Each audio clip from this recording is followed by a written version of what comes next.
welcome back to the Trench Grenade channel. I am your host, the average V8 automatic Mustang driver that the comment section loves to hate on. I love it. Keep posting those comments. I enjoy reading them. Guys, today we're talking about night vision, okay? I get a lot of questions about where to start here, where to start there. As the channel grows, I'm going to have to push out my updated information and updated thoughts on night vision, okay? So today we're going to be talking about intro to night vision, or just what I recommend for night vision use, all right? Before we get too far into it, if you need a good bag, the sponsor of the channel and of the video is Mystery Ranch. If you need a good bag for gym carry or 48-hour assault pack, consider checking out the link below for Mystery Ranch. Patreon is $5 a month and gets you access to our Discord server. Thank you so much to my Patreon members. And I think that's all the things. Okay, so let's talk about night vision. First and foremost, boom. Here is a helmet. It's a crazy thing, right? It's got, as you're going to see, it's got a Rhino mount. Pretty old school, right? Why do I use a Rhino mount, not a Wilcox mount? Well, because I'm still active duty, and I've been issued a bunch of them, and the arms room didn't need them back, and boom, there it is, okay?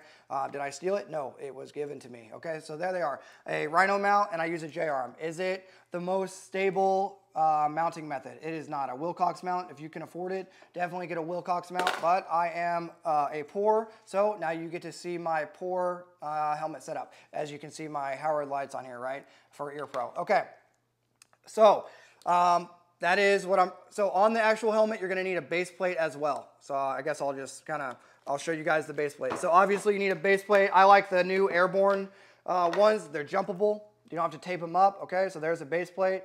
And that's what I recommend for base plates, the Airborne version, right? I don't know what it's called other than that in the Airborne community, that's what we got issued because they're jumpable and you don't have to tape them up. That's what I like. Counterweight, okay? Right now I got a tourniquet on the bag of this bad Larry as my dryer is going insane. Thank you, Nighthawk. Okay, on the back of this helmet, I would recommend running a counterweight. It can be anything.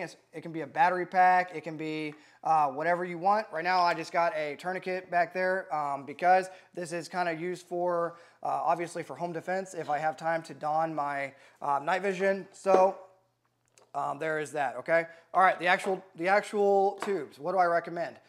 If you're balling out of control, then get some freaking PVS 31s in white phos. There you go, right? PVS 31s are the way. But if you're not balling out of control and you're a poor like me, boom, okay? White phos, PVS 14s. They are legit.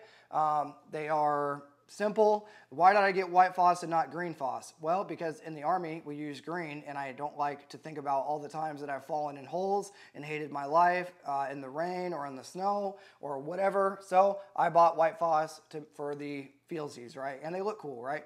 And I can talk about it on my YouTube channel that nobody watches, and it'll be great, right? So that's what I recommend is if you're really balling, you don't have any money, you're a poor, then yeah, get some white phos, PVS 14s, and you'll be fine. Use a Rhino mount and a J-arm.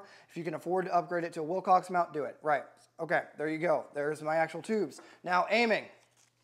First and foremost, one of the best optics is either going to be EOTech. Okay, here's an EOTech.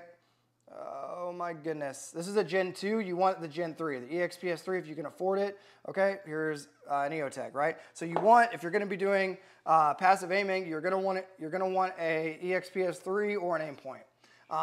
But if you're going to do active aiming because you want to be lazy and you're expecting the enemy to not have night vision, then you can use a D-Ball A3. That's what I recommend. There you go. D-Ball A3 from Steiner, I believe, right? Here's the deal with freaking the D-Ball, though. Be careful with them. I don't think they're as durable as, like, my work PEC 15, right? So be very careful if you decide you're going to run a Steiner D-Ball A3. Just don't go throwing your gun around. Like, whenever I put my D-Ball A3 on my gun, if I'm going to do nighttime stuff, I'll be a little bit more careful as to not just be, rough with the gun, if that makes sense, right? But yeah, D-Ball A3 is what I recommend for a laser aiming module. I'm sure you guys get down below and let me know what you're running and what has worked for you.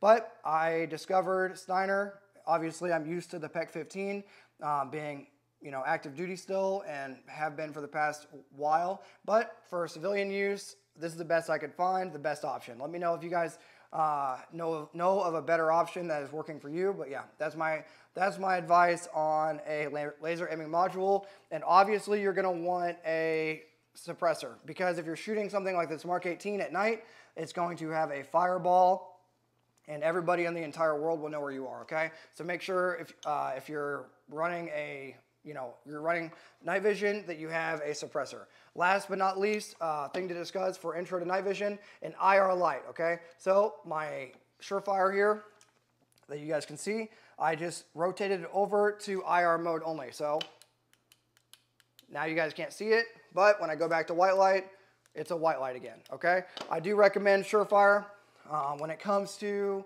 any sort of serious use, i.e. when you're using night vision, it's kind of a serious deal, right? So make sure you set your stuff up properly.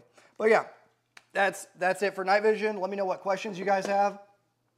What is it? Run lithium batteries to make sure you don't blow your nods up, okay? You don't want to blow your $4,000, $5,000 set of nods, or however much you get them for, okay? You don't want to blow your nods up. Make sure if you're not running, if you don't have a reason, so I recommend ballistic, because I use this helmet for work and I use it for the channel. But if I was, if you're really balling on a budget, then fine, get a what am I trying to say? Get a bump helmet. But I would recommend ballistic, because it'd be really cool to not get shot in the face by some dude breaking into your house or whatever you got going on. Okay, but that's my advice for night vision. Let me know what your guys' questions are. Let me know what your thoughts are. The helmet is an off score. I think I've told you guys that before. It's an off score fast. Okay, so that's kind of what I got going on there. But yeah, that's my night vision setup. Let me know what your guys' questions are.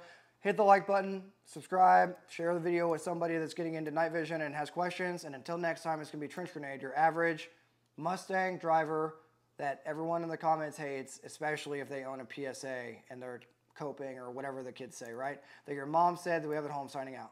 Cheers.